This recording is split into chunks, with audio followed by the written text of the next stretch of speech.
Ladies and gentlemen, welcome back to the Blokes podcast. Ryan Hassan here, as always, joined as always by Nick Sutherland from Myndfit. Nico, how you doing, mate?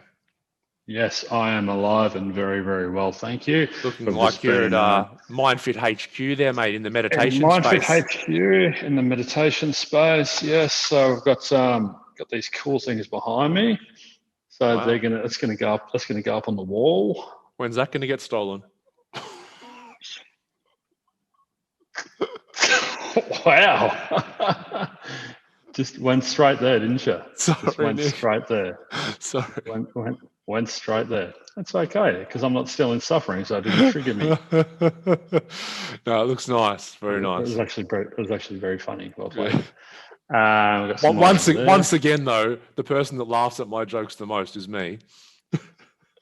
Totally. Oh, and for listeners, Hass just told a really funny story. He just kicked the bloke in the dick, and it was finally a really good Hass story. It was only like 5 to 7 minutes. It was, straight to the point. I was engaged. I was present for it. I laughed, but we hadn't pressed record. So, yeah, Nick's like, you should have pressed record. It's the first good story you've told, and I'm like, the feedback we've had of my stories has been just overwhelming. You can't keep creating all these email accounts. You're like I've had to hire a VA just to go through all the feedback from my stories. You've had to hire a VA to keep creating fake email accounts to send yourself feedback. Can you imagine that? Can you imagine how narcissistic you'd have to be for me to read an email that I sent myself and feel good about it? For you to sit down and create an email and then send it to yourself and then read it and then feel good about it. Hey, guess what I'm doing tonight? What are you doing tonight? I'm having some ramen for dinner. Ooh. And it took me back, man. It took me back to early days of being sponsored by, well, not sponsored, but imagining being sponsored by Ajisen Ramen. Yeah, our routine was a pre-podcast ramen over the road from the Centre for Healing HQ at Southland Shopping Centre. Southland Shopping Centre food court. So ramen tonight. Well, what are you going to go for? Which one do you think? I think I'm going to go stock, man. I'm just going to go straight up. Yeah. Just for old time's sake. But it's gonna take me back. Yeah, no, mate, you'll have memories flooding back. I know. It's when we used to get the hot chocolate and walk back to the Centre for Healing. You'd have the coffee. Sometimes there'd be banana cake involved, and then we'd take the photos for the podcast graphic. Yeah. There's ones of me riding your back like a horse. There was some, and it was always first take too. It was always first take, and we'd have a guest on and we'd try and do it, and the guest would always be like, "This is so stupid. You guys are idiots." And we're like, "Yeah, that's the point." It's down there like you actually want me to be involved. You want me to get down on all fours. I've got the picture. I've got a picture of one. I think where that's right, Amanda, the Olympian horse rider. I think you might have been riding my back, and I just remember her in the photo sitting there looking at us like these two are absolute dickheads. Yes, Grasshopper. She's coming in tomorrow, I think, for a maintenance session. Oh, say hi from me. I shall do. So Ajisen, not Ajisen, but we're going for some ramen tonight, which will be great. That'll be beautiful. Before we jump into today's topic, let's everyone just give Nick a bit of golf validation, because before we press record, Nico went out. How long since you've had to hit a golf? Since we won the Ambrose down at the Foster Golf Club in Gippsland. How long ago was that? It was the Foster Golf Club. That was the end of 2019. Yeah, end of 2019. End of 2019. So it's been over a year since the sticks have come out. And Nico, what did you shoot yesterday? Well, it's a past 70 golf course for listeners who aren't up to speed with the golf parlay terminology. It's the usual golf course is a past 72. They can be 73. That means ideally it would take you 72 shots, 72 hits of the ball to get around the course. The golf course out the back of my new place down in Macrae is a past 70. It's on the side of the hill, great little track. So I went around in a lazy 74 shots. So I was 4 over par. Yeah, which is first time out. Was a bloody good round of golf. Nico? Yeah. So my handicap for the day was 7. So technically, I was allowed to get around in 77 shots, but I came around 3 shots under par for my handicap for the day. So That's it. yeah, it was just great to be back out there. I mean, the score was a bonus. Playing with my brother-in-law, he's always good fun to play with. He's a good player, but it's just nice to be out there chipping it around. Yeah, and I was saying to you before we press record that I sort of do the same thing when I don't play for ages and then have that first round. I seem to play my best golf because I think I don't have these expectations of what I should shoot. I'm just happy to be out there and not thinking too much. And I remember I had a round. I hadn't played for ages, and I had this round with my mate Drew, and we played with just another random fella who was there on the day at Albert Park in the city.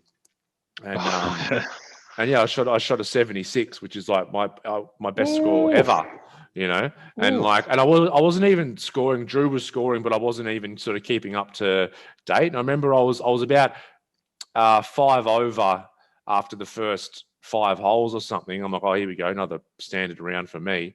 And then went 1 under for the rest of the round. And just once again, that not thinking. And, but then I remember I played about a week or 2 later, and then we have all these expectations and everything come up, and then, shoot a 86 or something, Yeah, as soon as you start analysing your swing and you're thinking, oh, where's this arm meant to be?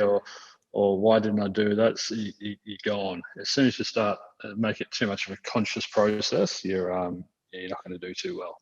Yeah. So a lot of mental instability on a golf course, and that's today's topic: is how to be mentally stable. So we've got a few dot points on how we can help people be mentally stable, how you listening can start to bring some more mental stability into your life. 2020 was a very unstable time externally in the world, and 2021 is kind of starting off a bit the same. But it was funny how everyone thought, like, as soon as it ticked over for like December 31st or January 1st, just magically, because the new year was starting, everything would be okay.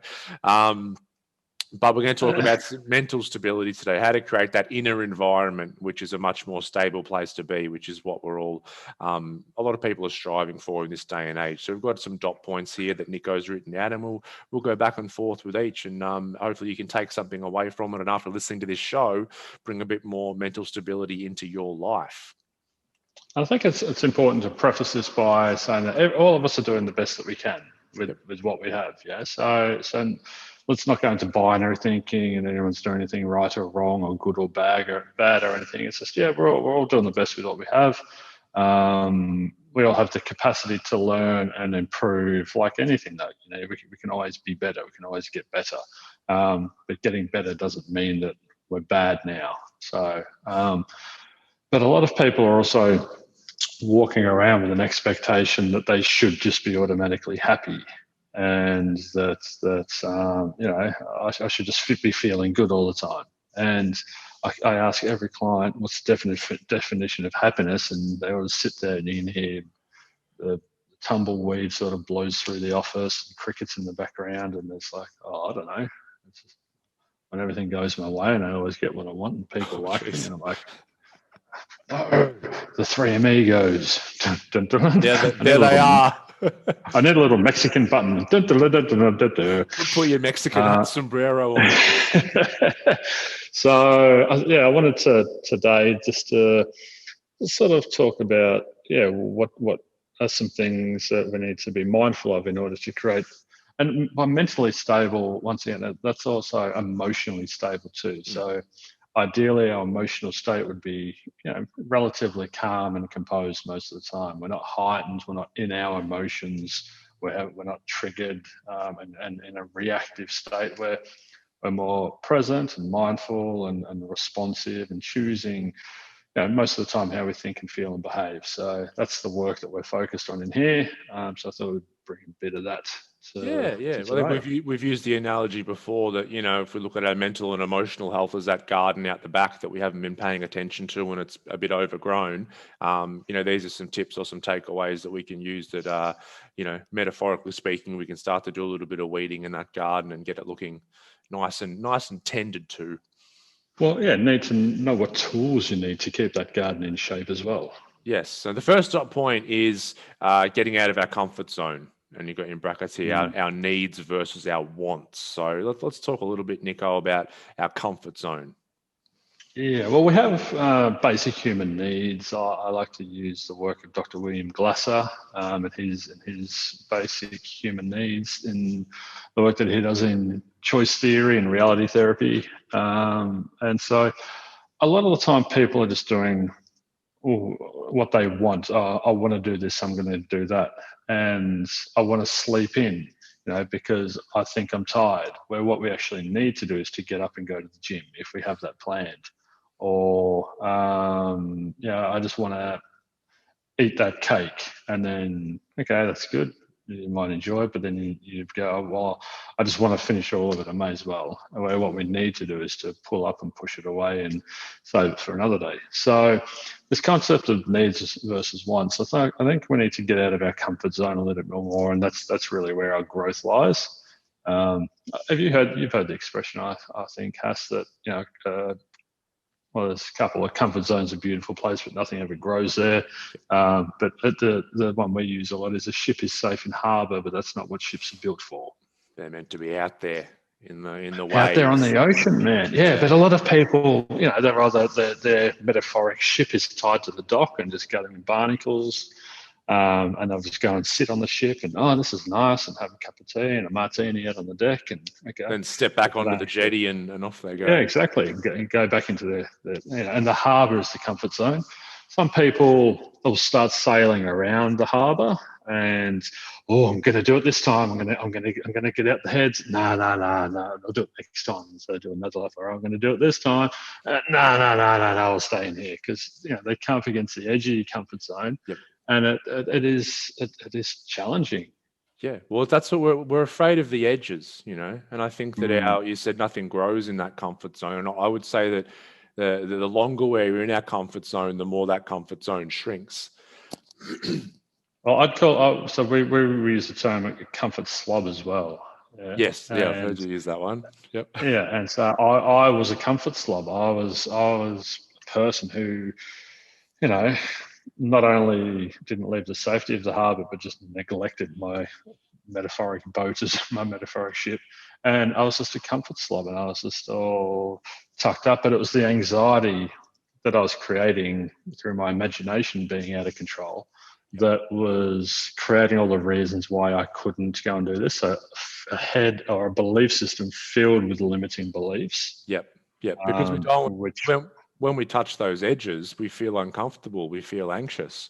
And so if we keep retreating from those, I think the boundaries become smaller. It's like a dog. Like, they've got these things now, instead of, like, I have a property and there's a fence I put around to keep my dog in. Instead of a physical fence, you can just bury these little wires under the ground, and the dog wears a little collar. And as soon as it hits the boundary, it gets a little shock. So it's like, barks and then moves back in. So it's confined in this space. There's no physical barrier stopping it from leaving that space, but it's confined there because as soon as it gets to the edges, it feels an uncomfortability, right? And so now it feels pain, and as animals, we don't like experiencing pain. So we'd have an aversion. It's a very inelegant way of training a dog.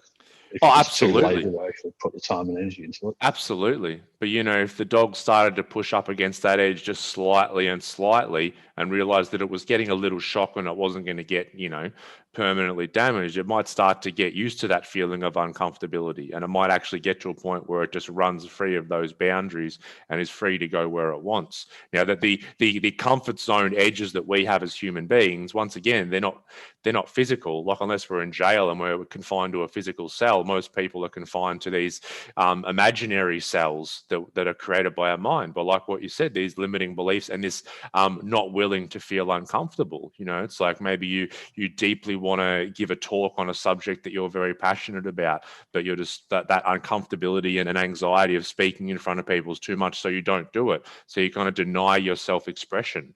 And then what happens then, I think that's when this comfort zone starts to get, smaller and smaller, which really at the end of the day, I think just means we get to experience less of life when we're kind of here, I think, to experience all the gamuts of life. I completely agree. Done. Okay, that's that dot. It reminds me of a picture I saw of an elephant tied to a plastic chair. It was a cartoon; it wasn't an actual elephant, but it had been raised, being tied to a peg in the ground, so it couldn't leave, and it had been so conditioned that all they had to do was tie the rope to something, and in this case, a plastic chair. So this massive, strong, physically strong elephant was unable, and this was exactly what I had. I couldn't leave my house. I couldn't open my door because my mind debilitated my body. My body had the strength to turn the handle, to pull the door open. It's like the elephant had the strength just to turn and walk off and just be dragging this chair behind. But we didn't do it because our minds were conditioned to buy into what these anxieties were selling us. Yeah. So I think the advice here for your listeners is find out where your edges are and then see how much time you can just spend at the edge. You don't have to dive way over the edge and put yourself into overwhelm, but just touch your edges. And the more you touch your edges and start to become comfortable there, then your edges start to expand. And all of a sudden your comfort zone will hopefully for you grow to a point where not too much can worry you.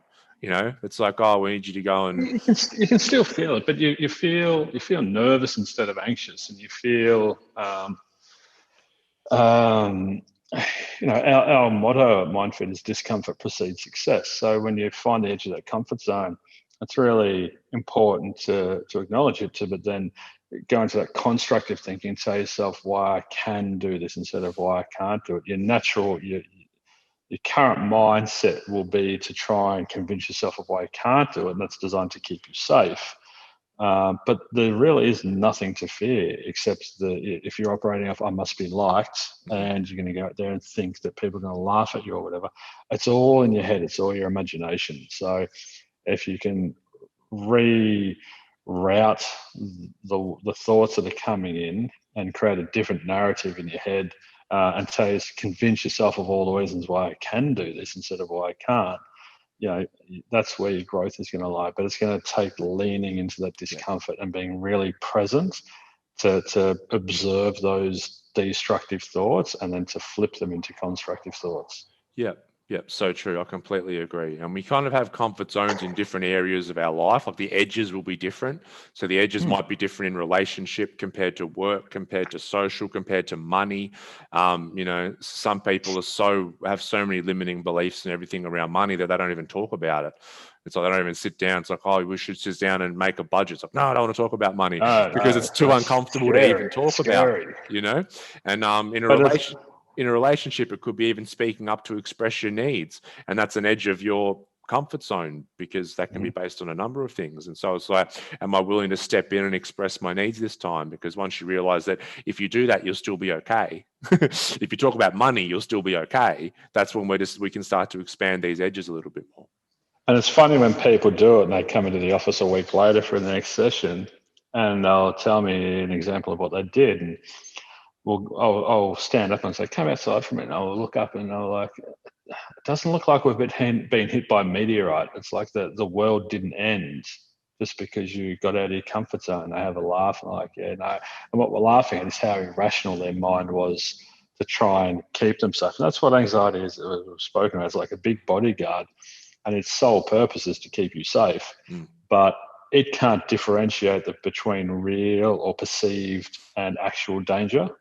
So that's where you need to step in and work with that part of you that is anxiety and go, thanks for that. I acknowledge you're trying to keep me safe, but I got this. Yeah, so true. Yeah, it's a survival mechanism that's just out of whack. And it's like this survival mechanism, it doesn't know. And even though we can consciously go, it's so easy for me to do this. Why can't I do it? It's because the survival mechanism, which is part of our like reptilian brain and our physiology is saying, no, this will lead to you being under threat or even dying in some situations. And that could be just speaking up in a relationship. And once again, sounds very irrational because it's different parts of the brain opposed to each other. So push those edges. Don't be a comfort slob and jump into your metaphorical ship and sail out of the harbour And you just got to trust that you're going to manage whatever comes into your life. Like I said, there's going to be days of smooth sailing, but there's going to be days when the storms roll in. But you are equipped, whether you think you are or not. When the time comes, you will do what is necessary to make it through those storms, when life happens to all of us. So you got this, guys. You do. You got this. You just triggered a little memory I had. I remember years ago, and I was sitting in the office, and I must have been having similar thoughts to this. I think maybe I was going in for an interview at a radio station or something. I don't know. And I remember writing on a little notepad, like a little flip pad, and I just wrote let me try and think of the exact wording, but it was just an affirmation of some description that I was already thinking. But it was something like, I've decided that no matter what situation I'm stepping into or whatever happens to me, I'm more than enough to handle that situation. And so then awesome. I remember writing that down. And so then I even walked into this. It was with Fox FM, probably the top radio station in Melbourne, and just felt completely calm because it's like doesn't matter, like it's all enough. Well, you were grounded within yourself. You weren't running off into all these distortions of what could happen or what could potentially happen, or what are they going to think of me, and jump to conclusions and worst case scenario. You walked in there with a liberated mind, free of those distortions because of the mindfulness that you practice going in there, and the self-management method that you used. Yeah, and when we decide that, we're just more present. It's like going on a first date, which a lot of people get a bit nervous about, and it's like, if you can decide that I'm more than enough as a human being in whatever situation, I can go to a first date and I can be present with a person, as opposed to sitting there skull and wines, going, "What do they think of me? What are they thinking of me?" Well, let's go and say they will or they won't like me, and that's all it needs to be. Yeah. And it takes all the pressure off suddenly, and you can actually, the real you will be sitting there, not a heightened you that is monitoring every word that you're trying to say and trying to make this person like you. The genuine, authentic you will be sitting there at dinner, and your chances of being liked will actually be increased because it'll be the real you. Yeah, because if that's how we get. Unless you're authentically a cunt. That's the thing, though. If you put on this facade as the perfect man on this date, but then if you do start dating, you have to try and keep up this facade of being the perfect man. You've set the bar. You've set the bar too high. You've set the bar too high. Rookie mistake. Go in low. Go in low and just relax. Go in yourself. But also, when I went from not being able to leave my house to now working at what's been voted as the world's leading health resort in Thailand at Shivasom. Imagine all the mental barriers I had to break through to get there, and that this is 10 years down the track. So it doesn't happen overnight. I had to. I talk about the mental reps. I had to start small with the 500 gram bicep curls mentally.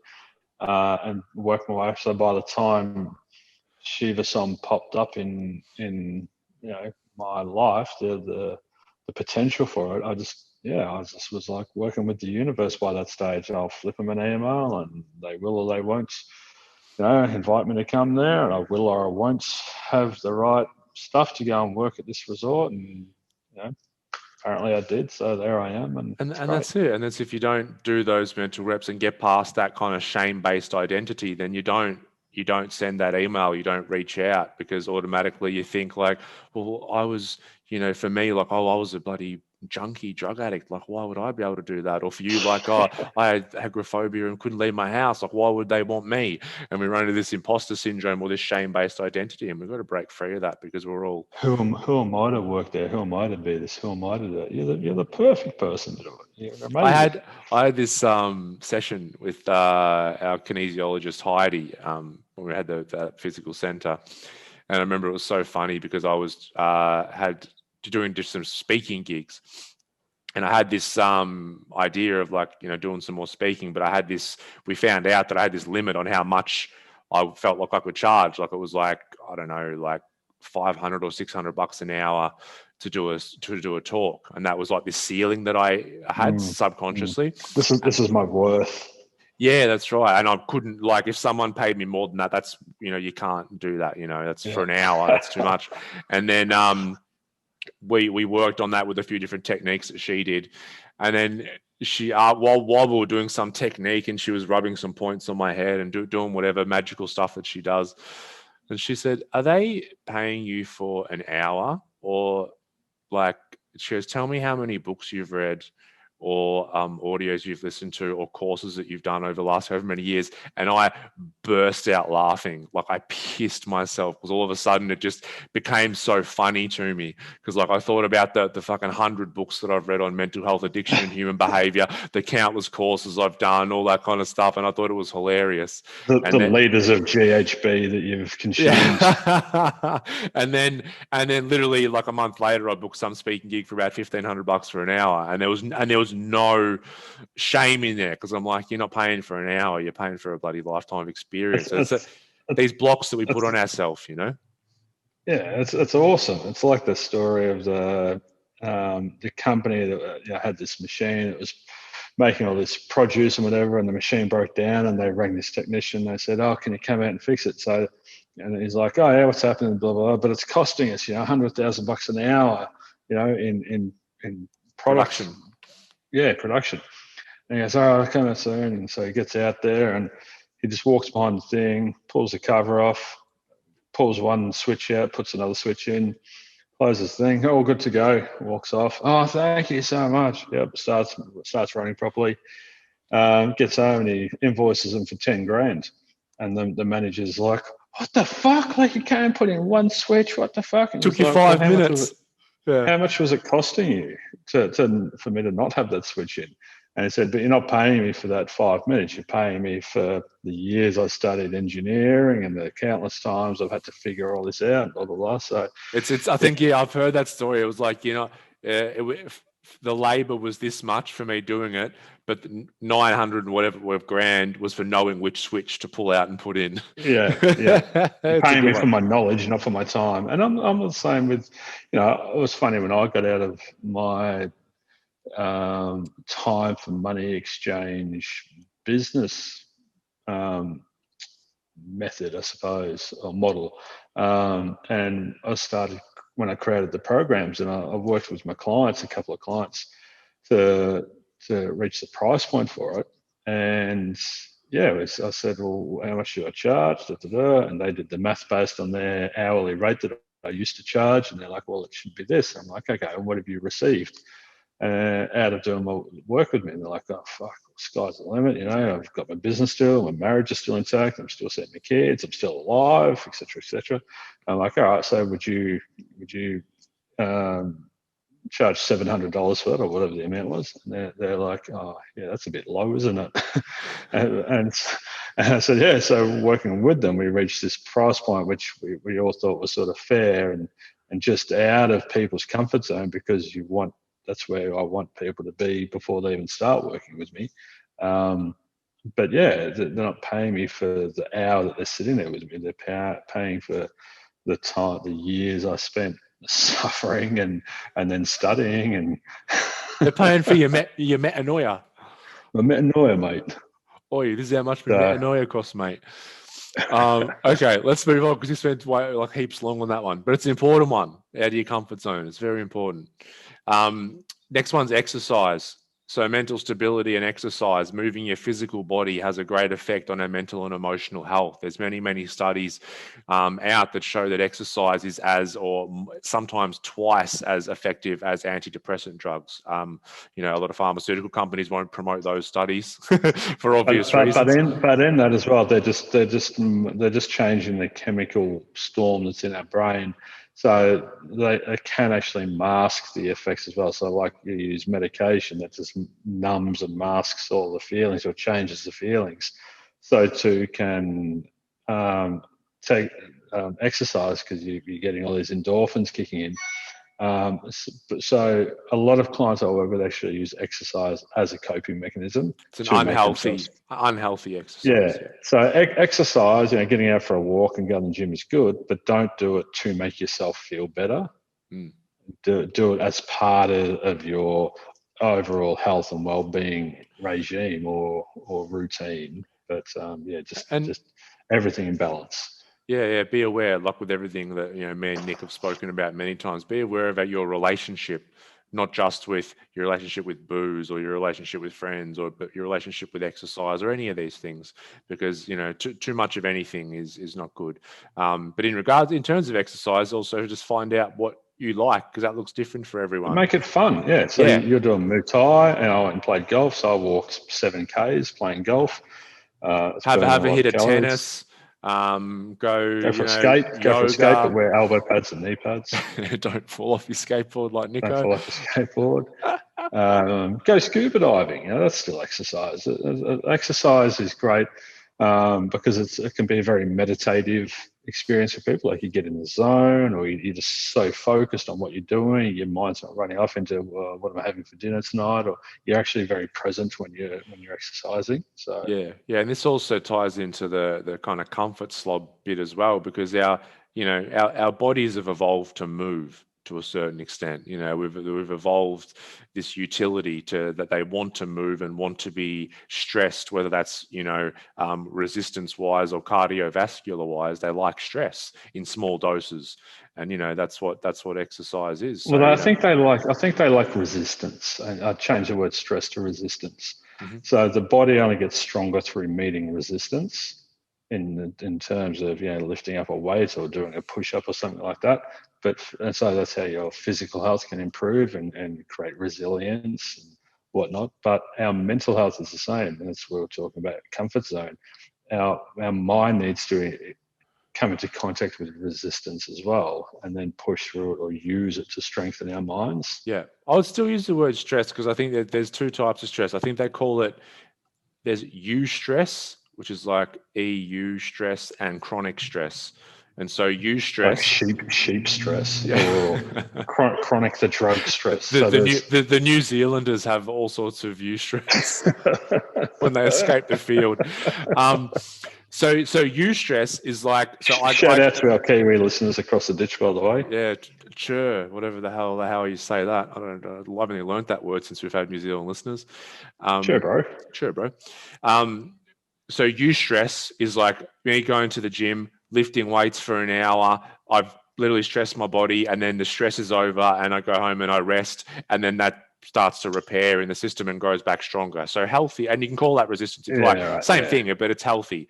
Chronic yeah. stress is when my body's in a constant state of stress, and that's what happens a Fight, lot with flight. people with anxiety, depression, PTSD, all of that kind of stuff. Also, like you said, if you have an unhealthy relationship with exercise and you overtrain, I know I've been there, where I would go and train every day for hours. That's bad for your body, because your body's not recovering, right? So this is more of a chronic stress, where, like you said, stuck in fight or flight, which has really negative health outcomes the longer we're in a chronic health state, as opposed to a eustress state, or we can just call it a resistance state, where we're giving ourselves time to rest and relax. So that resistance state, it's being pushed or stretched a little bit, which is healthy. Once again, it's your body getting out of its comfort zone. Yeah. Yeah, I love it. So Okay, that's exercise. Next one's diet. And that's diet. And I like these are all linked in too. Sorry, oh, Nas. 100. They're all affect each other. Absolutely. And diet, nutrition of the mind and body. And I like how you've put those both there, because a lot of people get caught up, like, what we physically put in our bodies food wise will have a big effect on our mental and emotional health. Like the food that we eat in large part makes up the cells which make up who we are as a human being. So, But what we also goes, have our gut health and our immune systems in our gut health and all that sort of stuff. So all of that stuff. So it all has a massive effect. Like, like if you have because there's networks where the brain is speaking to the heart, speaking to the gut, and science used to think it was just the brain giving instructions to these parts of our body, but it's a two-way system, and our body's giving messages back to the brain. And with our gut, there's actually more signals going from the gut to the brain than the brain to the gut. And if you have something like a candida overgrowth, so candida is a certain type of parasite or bacteria. Yeah, and so it feeds on simple sugars. That's how it stays alive and grows. So if you have a candida overgrowth, that candida will send signals and messages up to the brain to make you crave, a sugary soft drink or lollies or chocolate. So it's like, who's making the decisions here? It's like my gut microbiome's making some decisions for me at the end of the day. So very, very important. And that challenges that first one of wants versus needs. All of a sudden, you're going for what you want instead of what you need, but you're not in an empowered position where you can meet your own needs because your ecosystem, your biosystem is out of whack. So then you're just going to go into your cravings and your wants. And this also because we're so identified with the I or the voice in our head that when it says, "Oh, I want that bag of lollies," it's like, I want it, but it's like you don't. Your candida overgrowth is telling you that you want it and sending that message. So it's a funny system, but that's kind of the food that's going into our body. And we're talking. I always think everyone's different biochemically, but just whole foods are great.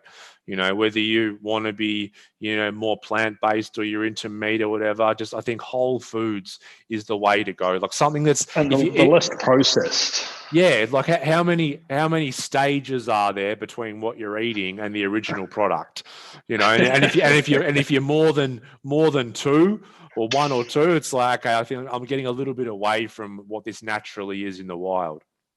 Yes, a deep fried Mars bar is a few stages away from the original. There's none of those walking around. I can imagine a deep fried Mars bar with legs, like getting around in a desert somewhere.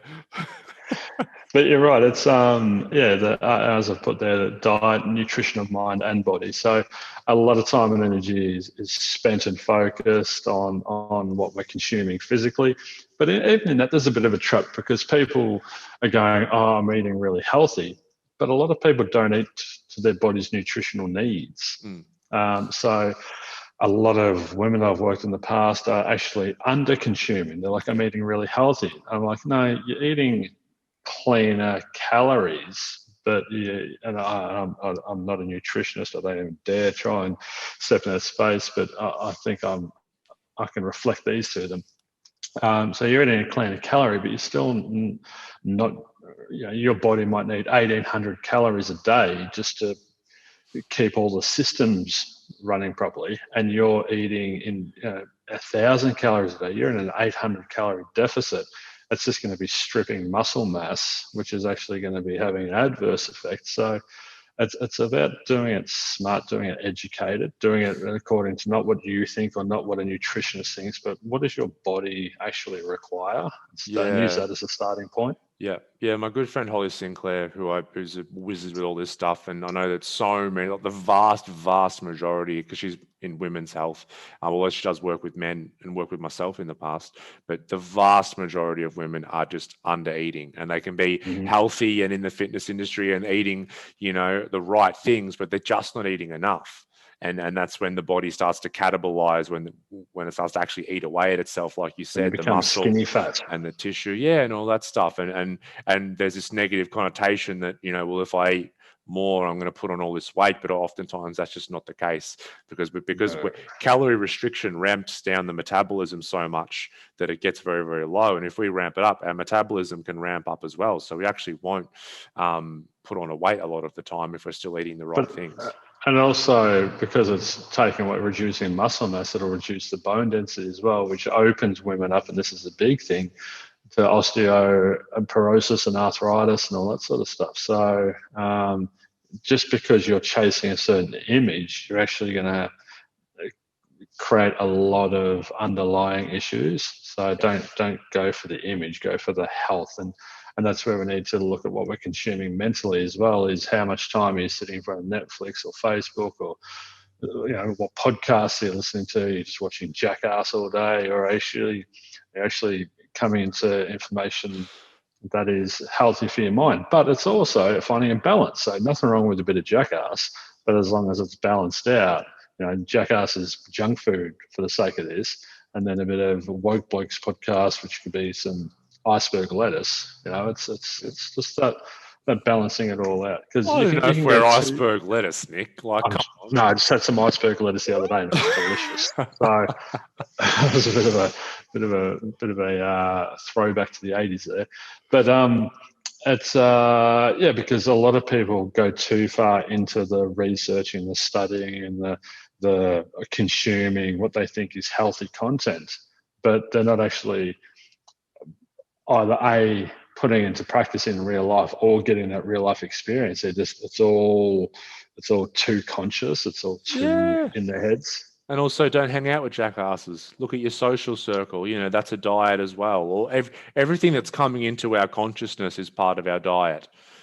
So I think if my social media feed is junk food, if what I'm watching on Netflix is junk food, if my toxic friends I'm hanging out with are junk food, and then I'm eating healthy, then I'm still going to have these negative effects when it comes to my mental and emotional stability, because these other areas of my life that I wouldn't consider as my diet aren't really in line with being healthy. And we don't have to be dogmatic about it. It's just like, how balanced am I? And that's why Same thing. I try and use the 80-20 rule for eating, which means that Yeah. I'll eat 80% of the time, really, whole foods and that, and then 20% of the time just go for it with no guilt or anything. And that's sustainable for me and a lot of people. It's great. And then that can also be the case for what you're watching on Netflix or social media or that kind of jazz. Just try and make sure you got a nice balance of the right stuff going in.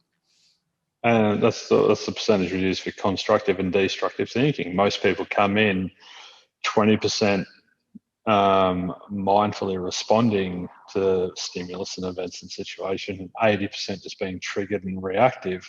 So that's where through the programs we have to try and flip that percentage around to 80% mindfully choosing. But you're still human. You can have normal human reactions and whatever. So it's finding that healthy balance again.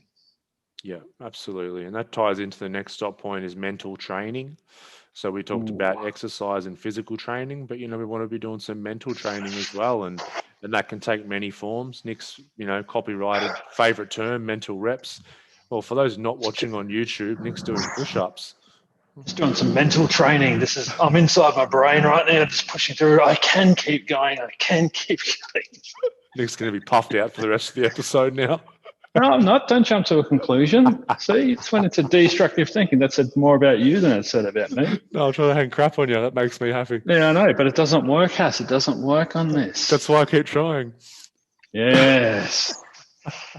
Mental training. Mental training, yes, can take many forms. People can use meditation as a mental training. We can use mental training, and I'm sure Nick, you'll want to talk about this. Is just becoming very aware and noticing when our mind is going down destructive paths as opposed to constructive paths.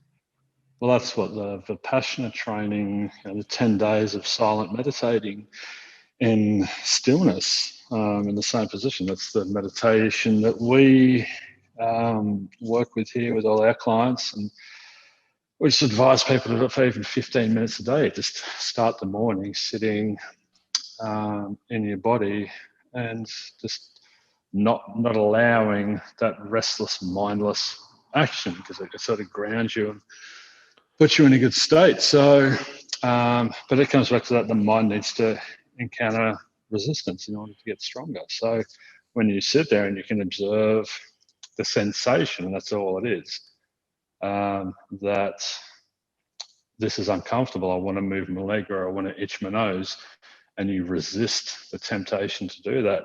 When you're doing it on that deep level, then all of a sudden you start doing it out here, and then you can resist temptation to have the next Tim Tam or to have the next beer or whatever.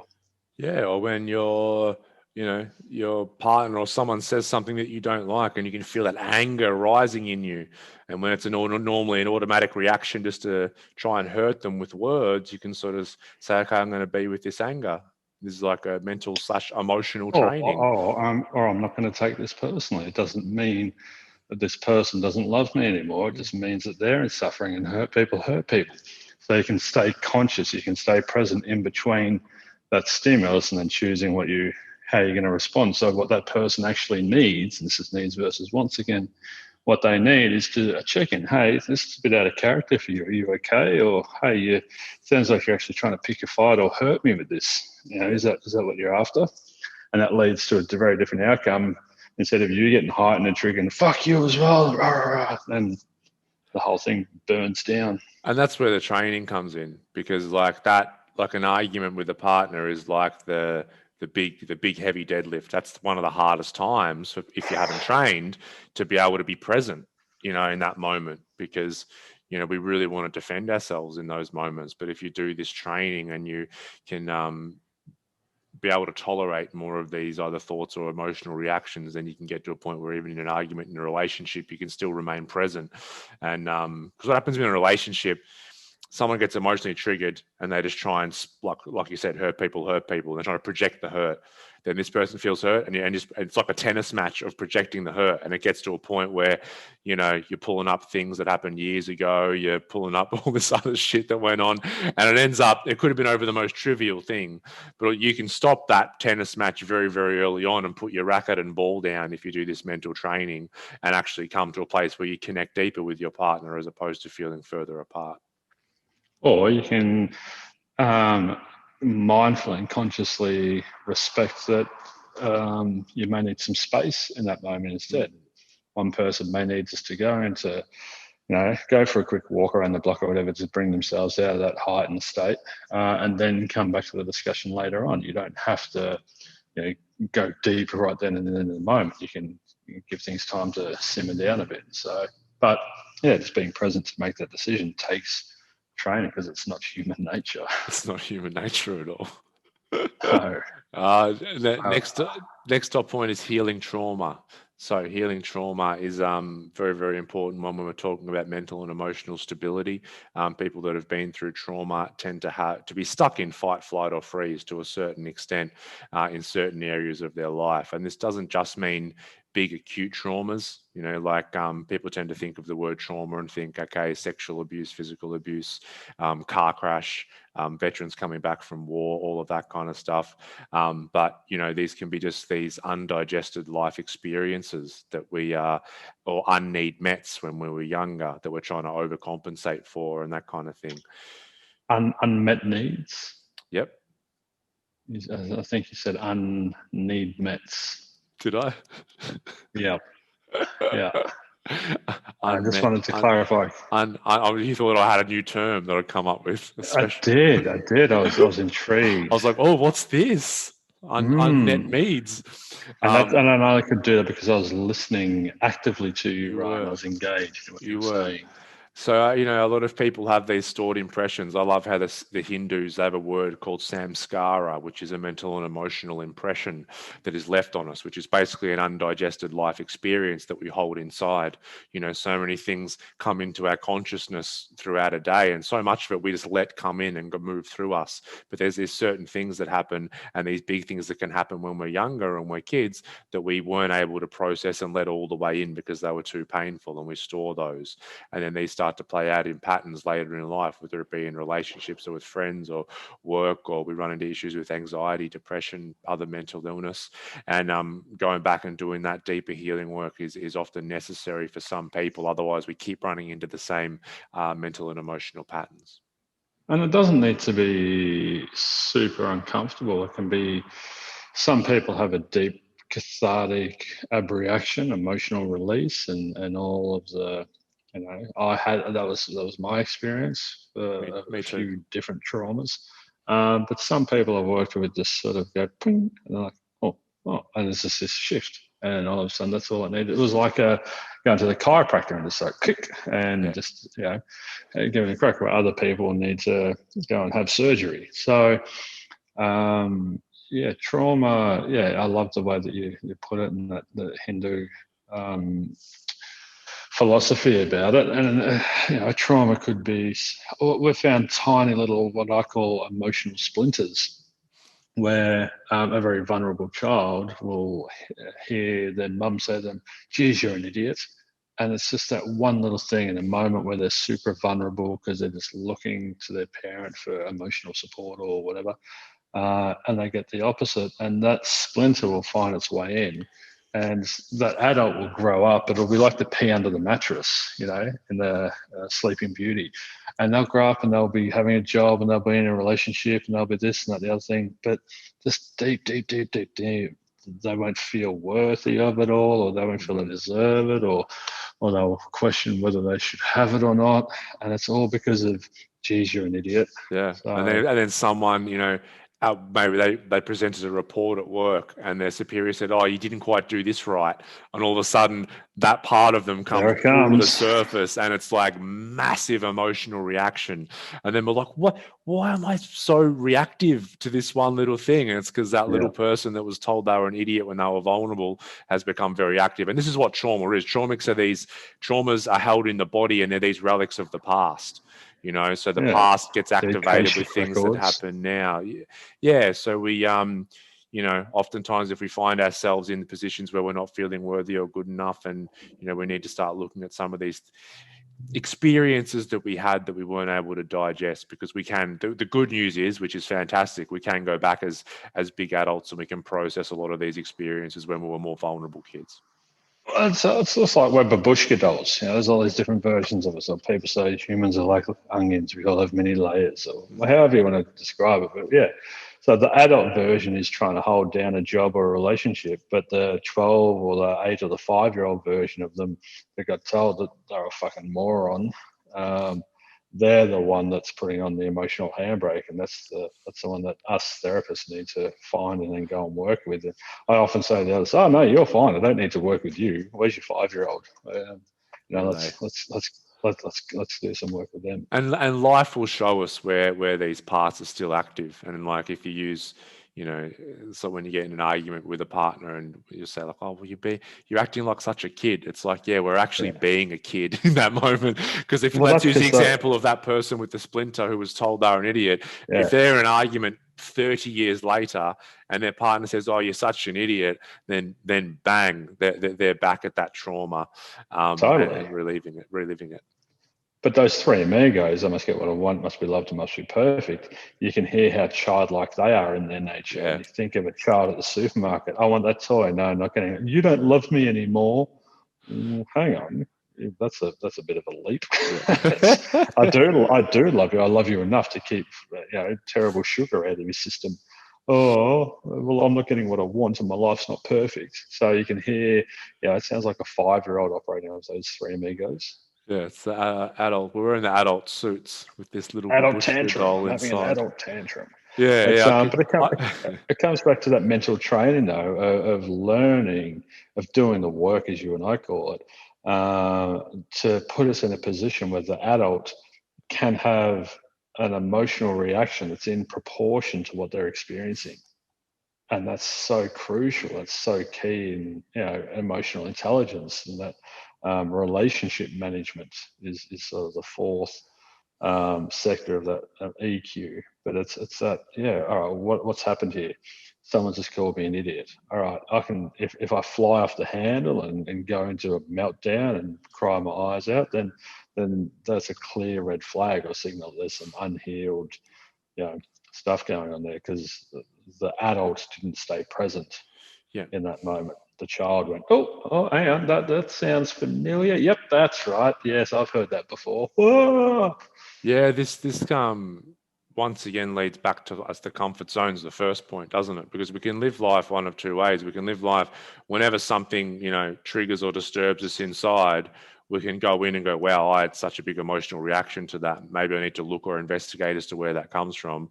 But most people, they get that disturbance and they just want the external thing that they think made them that way, stop. And so we go through life just trying to avoid situations that'll touch our wounds. And once again, this makes our world smaller and smaller and smaller. So we've got to start to look at life through a lens where can I grow, as opposed to where can I make the external world change to make me more comfortable, because that's going to lead to an isolated life. Yeah, we call that outsourcing your happiness, giving the key to your happiness to other people. I need X, Y, and Z in order to be happy.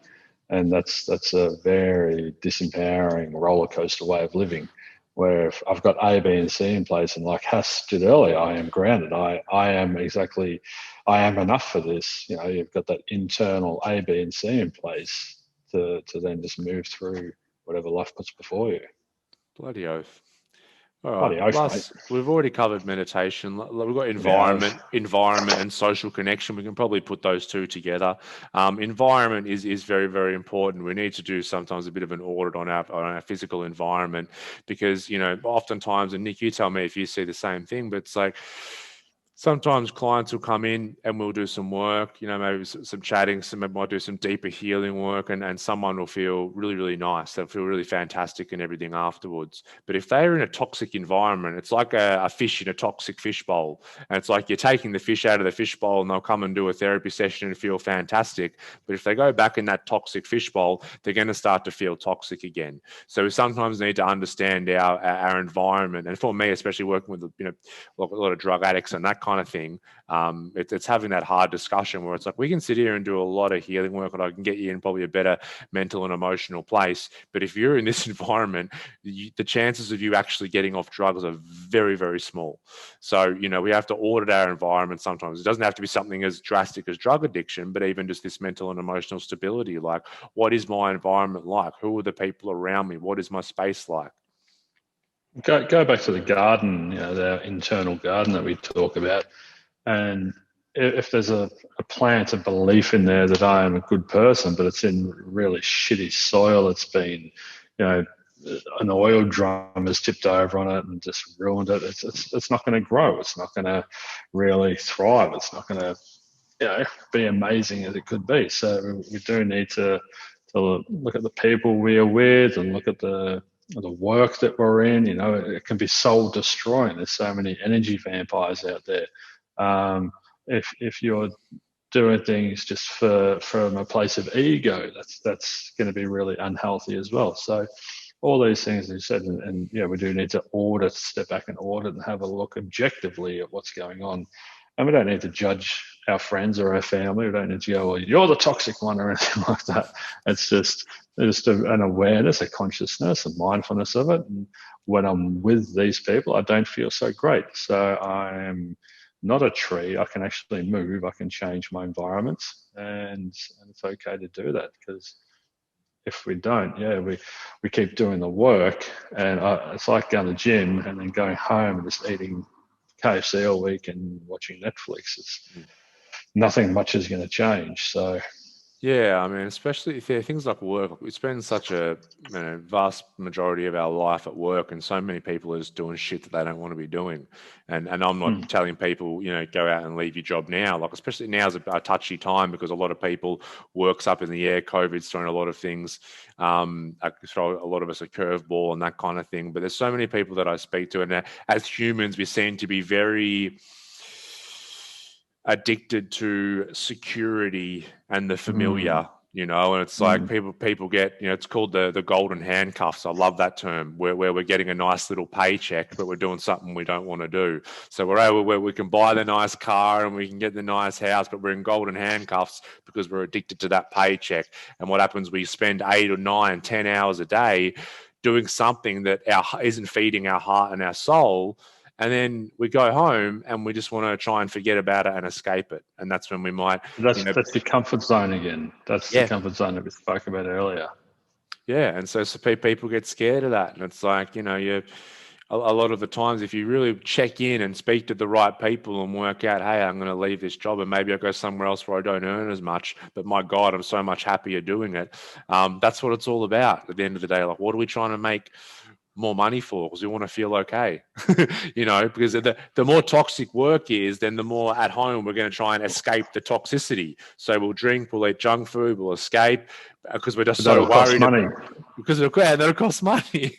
So it's self-perpetuating. Golden handcuffs. Yeah, and it's I'm in suffering at work, so I'm going to go home and find something to end my suffering. I'm not going to do the work. I'm not going to get out of my comfort zone. I'm going to go actually into my comfort zone even more and find my coping mechanisms. Chocolate, alcohol, drugs, Facebook, blah blah. But there are some. Firstly, I'm so proud of Emma, my partner, because she had the golden handcuffs and she broke them. And wow. She was in a job that was really well paying and she could sort of tick over. And she left, and then they kept chucking more bait out there and more bait, and 10 grand, another 10 grand, another 10 grand. All right, now you sort of basically carte blanche, you just don't even fucking turn up, just work from home and just sort of be this person, and he will throw all this money at you. And they tempted her and kept dangling this carrot. She just went, no. She stayed true to her path. Amazing. And her course. And, it was so difficult for her to do that. And it was difficult for me watching her because she was in this, should I, shouldn't I? But ultimately, because it's she so trusted attractive. herself. If they Yeah. keep throwing that carrot out there, and it's like a human nature, like, oh God, another 10 grand. Oh fuck, I can work from home, right? But it takes a lot Imagine of. what I could do with that. And the imagination gets triggered, and you're like, oh, what could I do with that 10 grand? I could buy more stuff and I could have more possessions. The ego kicks So in. It's we like, we we lose track with that. The reason we decided to move in a different direction in the first place. but It's like, we shift out of our soul and into our ego. So we're not feeding the soul anymore. We're feeding the ego. The ego could do with 10 more grand because it could buy more stuff and have a shinier car or a better facade than the next door neighbor or whatever. But the soul's just going, but what about me? yeah, the function of the ego is nothing's ever enough. So Yeah. it's like even if she took the carrot and worked from home and all this more money, the ego would still be like, what else? Whatever. What I've got more? $1 million. Now I want $1 billion. Yeah. But the definition of happiness is to be content. But if we're coming from ego, there's never enough. So we're always in the sense of deficiency, in the sense of attachment, of craving. I need more. So it's just you jump on that roundabout and Chasing rainbows. chasing your tail. You are, you are. All right, everyone, we'll So wrap it up there. I think, Nico, you got to head into the city, and I'm really hungry. yes, I'm up for some ramen tonight. Enjoy, mate. Really enjoy it. Hey, when you get back, you and I golf and ramen. Golf and ramen. All right, let's do it. Yeah, I'm let's do it, I'm man. very, very excited about both of those things. Yeah, me too. I'm excited about all three of those things. Just in the third one being you being back here, where I could give you a big man hug and hang out with you in I person. know, I Give you your know. energy. I don't even know when I'm coming back, mate. Like, who knows? Who knows? Hopefully, what month is it? As we record this, it's January. near the end of Jan.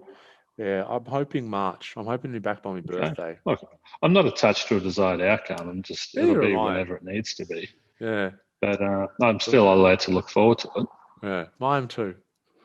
Yeah, Mine too. awesome. All right, listeners. I hope you took something out of that. That is just a list of some things that we can do to start to weed that garden for our mental and emotional health. There's nothing wrong with you as you are, but if you want to start to look at these things, then bloody go for it. Totally up to you. And Get out of your comfort zone and yep. do the work, and she'll be right. She'll be right. What a beautiful way to finish. She'll be right, mate. We'll see you next week. Bye. Bye.